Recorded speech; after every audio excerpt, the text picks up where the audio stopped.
بسم اللہ الرحمن الرحیم رب اشرح لی صدری ویسر لی امری واحلل عقدۃ من لسانی یفقہوا قولی. الحمد للہ وحدہ والصلاة والسلام علی من لا نبی بعدہ وعلی آلہ واصحابہ الذین اوفوا عہدہ. اما بعد فاعوذ باللہ من الشیطان الرجیم. بسم اللہ الرحمن الرحیم. لقد جاءکم رسول من انفسکم عزیز علیہ ما عنتم حریص علیکم بالمؤمنین رؤوف الرحیم. صدق اللہ العظیم وصدق رسولہ النبی الکریم الامین. ان اللہ وملائکتہ یصلون علی النبی یا ایہا الذین آمنوا صلوا علیہ وسلموا تسلیما. الصلاة والسلام علیک یا سیدی یا رسول اللہ وعلی آلک واصحابک یا حبیب اللہ. مولاي صل وسلم دائما ابدا علی حبیبک خیر الخلق کلہم منزہ عن شریک فی محاسنہ فجوہر الحسن فیہ غیر منقسم. یا اکرم الخلق مالی من الوذ بہ سواک عند حلول الحادث العممی. ربی صل وسلم دائما ابدا علی حبیبک خیر الخلق کلہم. اللہ تبارک و تعالی جل جلالہ وعم نوالہ واتم برہانہ وعظم شانہ کی حمد و ثنا اور حضور پر نور شافع یوم النشور دستگیر جہاں غم گسار زمان سید سروراں حامی بے کساں قائد المرسلین خاتم النبیین احمد مجتبی جناب محمد مصطفیٰ صلی اللہ علیہ وآلہ واصحابہ وبارک وسلم کے دربار گہر بار میں ہدیہ درود السلام عرض کرنے کے بعد نہایت ہی معزز و محتشم سامعین حضرات، رب ذوالجلال کے فضل اور توفیق سے آج ہماری گفتگو کا موضوع ہے رسول اللہ صلی اللہ علیہ وسلم کی مسکراہٹیں. میری دعا ہے خالق کائنات جل جلالہ ہم سب کو قرآن و سنت کا فہم عطا فرمائے اور قرآن و سنت کے ابلاغ و تبلیغ اور اس پر عمل کی توفیق عطا فرمائے. رب ذوالجلال کا فضل و کرم ہے کہ اس نے ہمیں سارے رسولوں کے قائد حضرت محمد مصطفیٰ صلی اللہ علیہ وآلہ وسلم کی امت میں پیدا فرمایا اور پھر اس کی خاص عنایت ہے کہ اس نے ہمیں رسول اللہ صلی اللہ علیہ وسلم کی شانیں سن کر خوش ہونے کی بھی توفیق عطا فرمائے.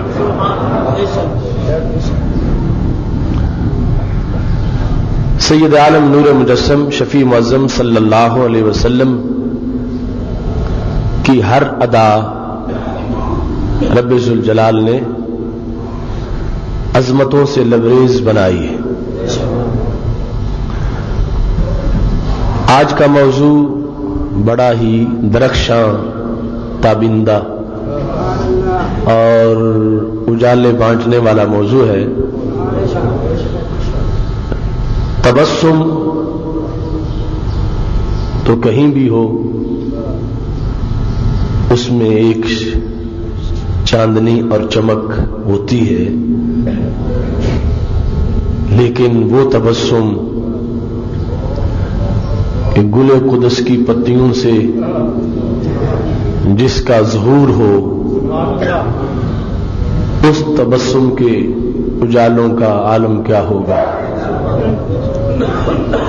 اعلی حضرت محدث بریلوی رحمۃ اللہ علیہ کہتے ہیں جس کی تسکین سے روتے ہوئے ہنس پڑے اس تبسم کی عادت پہ لاکھوں سلام. رسول اللہ صلی اللہ علیہ وسلم کے تبسم کی عظمت کیا ہے، اسے سمجھنے کے لیے ہمیں تمہیداً یہ سمجھنا پڑے گا کہ رسول اللہ صلی اللہ علیہ وسلم کا کسی غلام پہ غصے ہونا اس کی کیا عظمت ہے. جب غصے میں غلام کو اتنا نوازیں کہ اس کا کوئی کنارہ معلوم نہ ہو تو پھر ان کے تبسم میں جو ابر کرم برستے ہیں ان کا اندازہ کون کر سکے گا. یہ قانون ہے الاشیاء تعرف بازدادها کہ چیز کی پہچان اس کی ضد سے ہوتی ہے. یعنی اللہ تعالیٰ فرماتا ہے اس نے جعل الظلمات والنور اندھیرے اور نور پیدا کیا. تو نور اور ظلمت کو اکٹھا کیوں ذکر کیا کہ صرف نور سے نور کی اتنی پہچان نہیں ہوگی جتنا ظلمت کا مشاہدہ کرنے کے بعد نور کی عظمت کا پتہ چلے گا. اندھیرے کو دیکھیں تو پھر جو نور کی پہچان ہوتی ہے، اندھیرے کا مشاہدہ کرنے کے بعد جو نور کی عظمت کا پتہ چلتا ہے، اگر اندھیرا نہ ہو تو اتنا نور کی عظمت کا پتہ نہیں چل سکتا.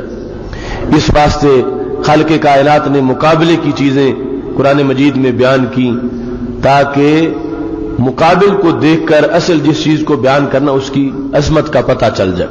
وما یستوی الاعمی والبصیر ولا الظلمات ولا النور ولا الظل ولا الحرور. فرمایا نابینا اور بینا آپس میں برابر نہیں ہو سکتے، اور ظلمت اور نور برابر نہیں ہے، اور سایہ اور دھوپ برابر نہیں ہے. تو یہ اس لیے ذکر کیا کہ مقابل کے بیان سے اصل جس چیز کو بیان کرنا ہے اس کی عظمت کا پتہ چل جائے. اور یہاں پر معاملہ یہ ہے کہ مسکراہٹ کے مقابلے میں ہے جھڑکی، غصہ. جب غصے کی عظمت کا پورا ادراک اور آخری کنارہ معلوم نہیں ہو سکتا تو پھر مسکراہٹ کی عظمت کا عالم کیا ہوگا. سید عالم نور مجسم شفیع معظم صلی اللہ علیہ وسلم کا ایک وہ غصہ ہے جو کافروں پر ہے، اور ایک وہ غصہ ہے جو اپنے صحابہ پر کسی معاملے میں آ گیا. یہ جو صحابہ پر غصہ ہے، چونکہ ہم تبسم اور غصے کی بات کر رہے ہیں امت مسلمہ کے لحاظ سے. ہمارے آقا صلی اللہ علیہ وسلم فرماتے ہیں ای المؤمنین شتمتہ آذیتہ او جلدتہ فاجعلھا لہ صلاۃ وزکاۃ وقربۃ تقربہ بہا الیک یوم القیامہ. بخاری و مسلم دونوں میں حدیث شریف موجود ہے. اور معنی کیا ہے کہ اے اللہ میری اس دعا کو قبول کر لینا. اور باقاعدہ تمہید میں یہ الفاظ موجود ہیں کہ تو نے مجھ سے وعدہ کیا تھا کہ میں دعا کو قبول کروں گا. لو اے اللہ میں اب دعا مانگ رہا ہوں، میری دعا کو قبول کرنا. دعا کیا مانگی؟ ای المومنین، مومنین میں سے جس کو شتمت ہوں میں نے جھڑکی دی، جلدت ہوں جس کو میں نے مارا، آزیت ہوں جس کو میں نے تکلیف دی. اور سب کے سبب موجود تھے. جھڑکی دی تو وہ جھڑکی کا مستحق تھا، مار کا وہ مستحق تھا، اس وجہ سے اس کو ایسا کیا گیا. لیکن میرے رب اب تو نے میری جھڑکی اس کے حق میں کیا بنانی ہے؟ فاجعلھا لہ صلاۃ، میری جھڑکی میرے غلام کی نماز بنا دے. فاجعلھا لہ صلاۃ. اب جھڑکی دیتے وقت جھڑکی تھی اور قیامت میں اس غلام کے نامہ اعمال میں صلاۃ بن چکی ہوگی. فاجعلھا لہ صلاۃ، نماز بنا دے. صرف نماز نہیں، وزکاتن، زکات بھی بنا دے. وقربتن، صرف زکات نہیں قربت بھی بنا دے. قربت کون سی؟ فرمایا تقربہ بہا الیکا یوم القیامہ، وہ قربت کہ جس کی بدولت تو نے جھڑکی کھانے والے غلام کو قیامت کے دن اپنے پاس جگہ عطا فرمانی ہے۔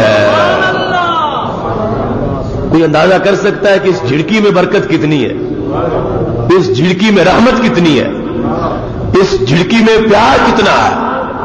ای المومنین، حدیث ہے دونوں کتابوں بڑی جو ہے بخاری مسلم دونوں کے اندر، اور میں یعنی کافی وقت گزر چکا ہے اس حدیث کو بیان کرتا رہا، اور بڑے بڑے علماء نے مجھ سے اس کے بارے میں پوچھا کیا واقعی یہ حدیث ایسی ہے؟ ایسا بھی ہو سکتا ہے، ایسا بھی ہو سکتا ہے کہ نبی علیہ السلام جھڑکی دے اور امتی کی نماز ہو؟ تو میں نے حوالہ بتایا ان کو کہ ہے ایسا، اور دونوں کتابوں میں ہے کہ میرے محبوب علیہ السلام فرماتے ہیں میں نے جھڑکی دی تھی، لفظ شتم کا ہے، وہ ذرا بارہ لفظ ہے، اس کا معنی اس واسطے نہیں کر رہا کہ شتم کا اپنا معنی جو ہے وہ ہے گالی دینا، اور فارسی والوں نے اس کا ترجمہ کیا تو دشنام سے کیا۔ دشنام کا معنی اردو میں گالی ہے، پنجابی میں گالی ہے، لفظ شتم کا ہے، یہ کہتے ہیں سب و شتم، تو لفظ یہ ہے شتم تو ہوں جس کو میں نے گالی دی، تو گالی سے مراد گندے لفظ نہیں ہے، مراد یہ جھڑکی ہے کہ جس کو میں نے جھڑکی دی۔ تو اب وہ اور ہے جن کی جھڑکیوں کے اندر پیار نہیں ہوتا، یہ وہ رحمت ہے کہ جن کی جھڑکی میں بھی پیار ہوتا ہے، اور پیار ایسا کہ جس کی کوئی حد اور کنارہ نظر نہیں آتا۔ رب فرماتا ہے لقد جاءکم رسول من انفسکم، آئے ہیں عظیم رسول تمہیں میں سے، عزیز علیہ ما عنتم، جو تمہیں بات مشقت میں ڈالے وہ ان پہ گراں گزرتی ہے، عزیز علیہ ما عنتم، جو تمہیں تکلیف ہو درد انہیں ہوتا ہے، عزیز علیہ، علیہ کا مرجع نبی علیہ السلام، ان پر گراں ہے، بوجھل ہے، کیا؟ ما عنتم، جو تمہیں تکلیف ہو بوجھ انہیں محسوس ہوتا ہے۔ اب جھڑکی دی تو یہ سمجھا کہ غلام تڑپ رہا ہوگا کہ باقی کے لیے یہ کسی کو فرمائے کہ تو صدیق اکبر ہے، کسی کو تو فاروق ہے، اور میرے حصے کی جھڑکی تھی، تو سرکار کا یہ منصب اللہ بیان کر رہا ہے، عزیز علیہ ما عنتم، جو تمہیں کوئی پریشانی ہو اس کو یہ خود محسوس کرتے ہیں، بالمؤمنین رؤوف الرحیم، مومنوں پر رؤوف بھی ہے، مومنوں پر رحیم بھی ہے۔ اب کس انداز میں؟ ای المؤمنین شتمتہ آذیتہ اور جلدتہ، جس کو میں نے جھڑکی دی، جس کو میں نے مارا، تو کیا کر؟ فجعلھا، میری اس جھڑکی کو لہو اس کے لیے بنا، صلاۃً نماز، زکاتً زکات، قربتً قربت، تقربہ بہا الیک یوم القیامہ، عام سی قربت نہیں، خاص قربت۔ کون سی قربت؟ کہ جس کی بنیاد پر تو نے اس میرے غلام کو قیامت کے دن اپنا قرب عطا فرمانا ہے۔ اندازہ کون کر سکے گا؟ کنز الاموال میں اس جھڑکی پر 8-9 عبادات کا ذکر ہے، یعنی یہاں تو 3 ہے نا بخاری مسلم میں، صلاۃ بھی ہے، زکات بھی ہے، قربت بھی ہے، اور اس کا بھی اندازہ کوئی نہیں کر سکتا۔ ہم نماز پڑھیں، نماز ہے مگر زکات نہیں ہے، زکات ہے، زکات تو ہے وہ روزہ نہیں ہے۔ یہ میرے محبوب علیہ السلام کی جھڑکی ہے، جھڑکی ایک ہے، بندگی کئی بن گئی ہے، اس کو نماز بھی بنا، اس کو زکات بھی بنا، اور اس کو قربت بھی بنا، اور یہ باقاعدہ صحابہ کا عقیدہ تھا کہ جس کو جھڑکی مل جاتی تھی وہ کہتا تھا میرا بیڑا پار ہو گیا ہے۔ جھڑکی پر جشن مناتے تھے کہ مجھے جھڑکی میسر آ گئی ہے۔ اسی لیے تو اسی حدیث کے جس وقت ہم مراتب بیان کرتے ہیں تو حضرت ابو ذر غفاری نے یہ کہا تھا روایت کرتے ہوئے کہ رسول اللہ صلی اللہ علیہ وسلم نے فرمایا من قال لا الہ الا اللہ داخل الجنہ، جس نے کلمہ اسلام پڑھا وہ جنتی ہے۔ نبی علیہ السلام سے جب یہ بات سنی حضرت ابو ذر غفاری رضی اللہ تعالیٰ عنہ نے تو تعجب ہوا، کہتے وَإِنْ زَنَا وَإِنْ سَرَقَ، اگرچہ چور ہو اور بدکار ہو پھر بھی جنتی ہے۔ تو ہمارے نبی علیہ السلام نے فرمایا وَإِن زَنَا وَإِن سَرَقَ، اگرچہ چور ہو بدکار ہو، جس نے میرا کلمہ پڑھا ہے وہ جنتی ہے۔ انہوں نے 2-3 بار تعجب سے پوچھا، تو چوتھی بار میرے محبوب علیہ السلام نے فرمایا وَإِن رَاغِمَ أَنْفُ أَبِي ذَرٍّ دَخَلَ الْجَنَّةَ، ابو ذر تیری ناک پہ مٹی بھی لگ جائے وہ جنت میں چلا جائے گا۔ تو یہ رغم انف ہے، جھڑکی، جس کو مانا ہے عرب اس کو بولتے تو ذلیل و رسوا ہو جا۔ تو حضرت ابو ذر غفاری نے اس کو اپنی ذلت سمجھا یا عزت سمجھا؟ جس کو بھی حدیث پڑھائی ہے ساتھ اپنے آپ کو یہ گالی ضرور دی ہے، جھڑکی ضرور دی ہے۔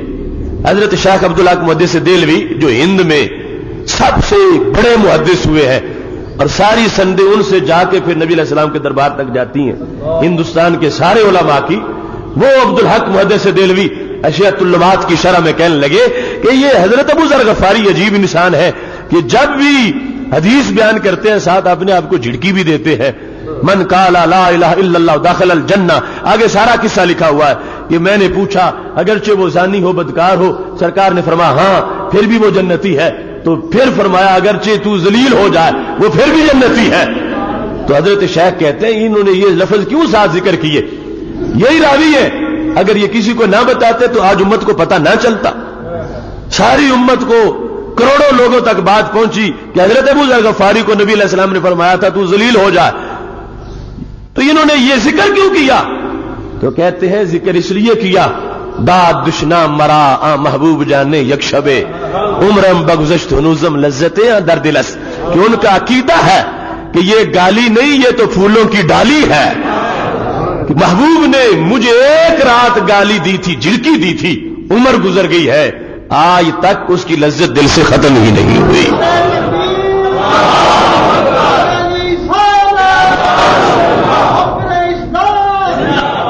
مانا یہ ہے حدیث شریف کا، یہ ضمناً آ گیا، کوئی یہ نہ سمجھے کہ گناہ کی کوئی سزا نہیں ہے۔ میرے محبوب علیہ السلام کا مطلب یہ تھا کہ جس نے کلمہ پڑھ لیا دائمی جہنم میں نہیں رہے گا، وہ گناہوں کی سزا لے کے بالآخر جنت میں چلا جائے گا۔ دائمی جہنمی صرف کافر و مشرک ہے، مومن دائمی جہنمی نہیں ہے۔ لہذا کوئی بدکار ہے، چور ہے، جہنم میں جائے گا، سزا لے کے جنت میں چلا جائے گا، یا اگر اس کے لیے بخشش کا سامان ویسے ہی ہو گیا تو ڈائریکٹ بھی جا سکتا ہے، اللہ پر کوئی پابندی نہیں، وہ جسے چاہے معاف کر سکتا ہے، تو اس بنیاد پہ ویسے بھی جا سکتا ہے۔ تو یہ وہاں پر ایک جھڑکی کا ذکر ہے، اور عقیدہ صحابہ کا یہ ہے کہ اب اس کو اپنی شان سمجھ کے لوگوں میں بیان کرتے ہیں کہ میں وہ ابو ذر ہوں جس کو میرے نبی علیہ السلام نے یہ جملہ ارشاد فرمایا ہے۔ تو اب جھڑکی کا یہ انداز ہے، فرمایا اس کے لیے صلاۃ بھی بنا، زکات بھی بنا، اور قربت بھی بنا۔